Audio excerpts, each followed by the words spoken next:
Hello दोस्तों, कैसे हैं आप सब। आशा करता हूँ अच्छे होंगे। फिर आ गया हूँ एक नई कहानी के साथ, जिसका शीर्षक नसीब का लिखा। 15 सदी की यह कहानी है। किसी गांव में एक बहुत ज्ञानी पंडित रहता था। पंडित के आजू बाजू सारे गांव में बहुत प्रख्यात था कि इसी वजह से धनवान था। पंडित का परिवार ज़्यादा बड़ा नहीं, लेकिन पंडित अपनी पत्नी के साथ बहुत बड़े घर में अकेले रहता था, क्योंकि पंडित का कोई बेटा नहीं था और एक बेटी थी, जिसका विवाह पास के गाँव में एक श्रीमंत लड़के से हो चुका था। पंडित शादी से पहले होने वाले दामाद की अच्छी जांच पड़ताल की थी और अपनी बेटी का भविष्य भी ठीक से पढ़ा था, जब जाकर उसकी बेटी की शादी की थी। लेकिन चंद सालों के में ही पंडित का दामाद बुरी आदतों के चंगुल में फंस गया। जुआ और शराब की बुरी लत से उन्हें सड़क पर लाकर खड़ा रख दिया था।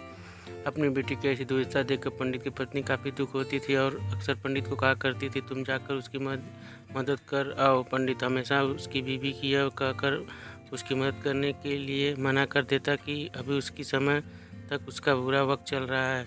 हम चाहे कितनी भी कोशिश कर लें, जो उसके नसीब में लिखा, जो उसके नसीब में नहीं है, वो उन्हें नहीं मिल पाएगा। पंडित ने ऐसी बातों से उसकी पत्नी काफ़ी दुख हो जाया करती थी और मन ही मन सोचती थी, कैसा स्वार्थी पिता है जो अपनी बेटी के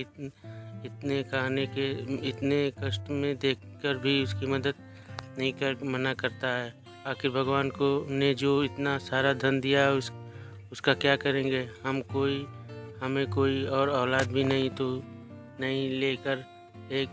ले देकर एक बेटी है और इसके लिए भी कुछ नहीं करेंगे तो किस लिए करेंगे पंडित।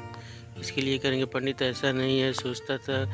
ऐसा नहीं है कि पंडित की पुत्री से प्रेम नहीं करता था, लेकिन उसके अपनी पुत्री की कुंडली इतने अच्छे से पड़ी थी कि वह यह पहले ही जानता था कि चाहे किसी भी लड़के से शादी करती, लेकिन उसके जीवन में यह समय आने वाला था कि और बिना इसे भुगतने को छुटकारा नहीं मिलने वाला था। एक दिन खाने पीने के लिए भी मोहताज हो चुके थे। पंडित ने बेटी और दामाद को उसके घर पे आए। पंडित ने और उसकी बीवी दोनों का खूब आदर सत्कार किया और खूब अच्छा खाना खिलाया। बेटी ने दामाद को पंडित से सहायता मांगने की हिम्मत नहीं हुई, इसलिए वह बिना बोले ही वापस अपने घर लौटने लगे। लेकिन माँ तो माँ होती है। पंडित से रहा नहीं गया और बिना पंडित को इजाज़त के उसकी चोरी से बूंदी के लड्डू बनाकर उसके में सोने के सिक्के रख दिए और बेटी को और दामाद को दे दिया, ताकि बेटी और दामाद को आर्थिक सहायता हो सके। पंडित यह भी जान गई थी कि बेटी और दामाद शर्म से मारे उसकी मदद नहीं मांग रहे हैं, इसलिए उसने बेटी के दामाद और भी लड्डू को पीछे सिक्कों के बारे में कुछ नहीं बताया। जाहिर सी बात है कि जब वो लोग घर पर जाकर लड्डू खाएंगे तो सोने के सिक्के मिल जाएंगे। इसी तरह से बिना मांगे ही उनकी मदद पहुंच जाएगी। सोचकर पंडिताइन मन अपनी बेटी को मदद करने के लिए खुश होने लगी। पंडित को दामाद और बेटी उन दोनों का आशीर्वाद लेकर अपने घर की तरफ रवाना हो गए।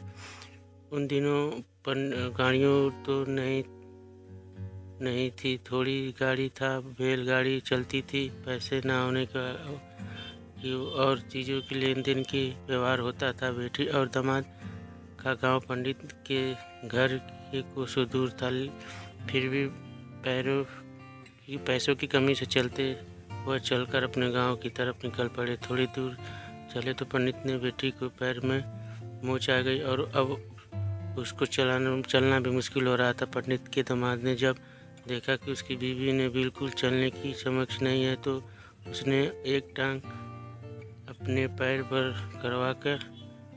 पर उसके दोनों पत्नी टांगों को बैठाकर घर तक पहुंच गए। लेकिन टांगे वाले को देने के लिए उसके पास पैसे नहीं थे, इसलिए पंडिताई ने जो बूंदी में लड्डू ने दिए थे, थोड़ी करीब के तौर पर किराए की तरफ उस टांगों वाले को दिए। टांगे वाले ने बूंदी के लड्डू लेकर वहाँ से चला गया। टांगे वाले अपने घर तक पहुँचा था, तभी उसे एक हलवाई की दुकान दिखी।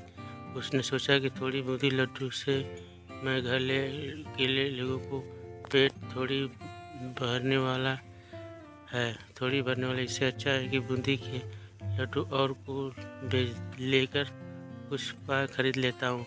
टांगे वाले ने बूंदी के लड्डू हलवाई को भेज दिए। जिस गांव में हलवाई रहता था, उसी गांव के एक आदमी ने अपने घर पर पूजा रखी थी और उसी पंडित को उस पूजा के लिए बुलाया था और पूजा में लगने वाले प्रसाद के लिए उसी आदमी से उसी हलवाई को बूंदी के लड्डू लिए जहाँ से उस टांगे वाले ने बेची थी। हलवाई ने भी उस आदमी को टांगे वाले को खरीदने के लिए पहले दिए ताकि यह खराब ना हो जाए, क्योंकि वह नहीं जानता था कि इस लड्डू बने हैं। पूजा खत्म होने पर दक्षिणा और बूंदी के लड्डू लेकर जब पंडित अपने घर लेकर आया और खाने लगा बैठना, तो प्रसाद में बूंदी के लड्डू खाने वक्त लड्डू के सोने का सिक्का निकलता। इस घटना को देखकर पंडिताइन की आंखों से आंसू बहने लगे। पंडित ने जब पंडिताइन से सिक्के उसके रोने के कारण पूछा तो पंडिताइन ने पंडित को सब कुछ बताया और पंडित ने उसकी बातों को भरोसा न करके माफ़ी मांगी। पंडित ने पंडिताइन के आंसू पोंछे और कहा कि तुम्हारी तरह मैं भी हमारी बेटी को बहुत प्रेम करता हूँ, लेकिन अगर इस आपकी मदद करते तो दामाद हमेशा ऐसे मदद की अपेक्षा रखने लगते और अपनी दुखी और बुरी आदतों को कभी न छोड़ते। पंडिताइन ने भी अब पंडित की बातों को समझ गई थी और 2-3 महीने बीत गए। पंडित, दामाद और बेटी फिर एक बार उसके घर आए और इस बार उसकी परिस्थिति पहले से बेहतर भी थी, क्योंकि पिछली बार खाली हाथ जाने की दामाद के कई बार नया काम शुरू किया और अपनी पत्नी की सारी को आदतें छोड़ दी भी। दोनों नसीब से लिखा नहीं बदलना। कैसी लगी कहानी दोस्तों ज़रूर बताएं।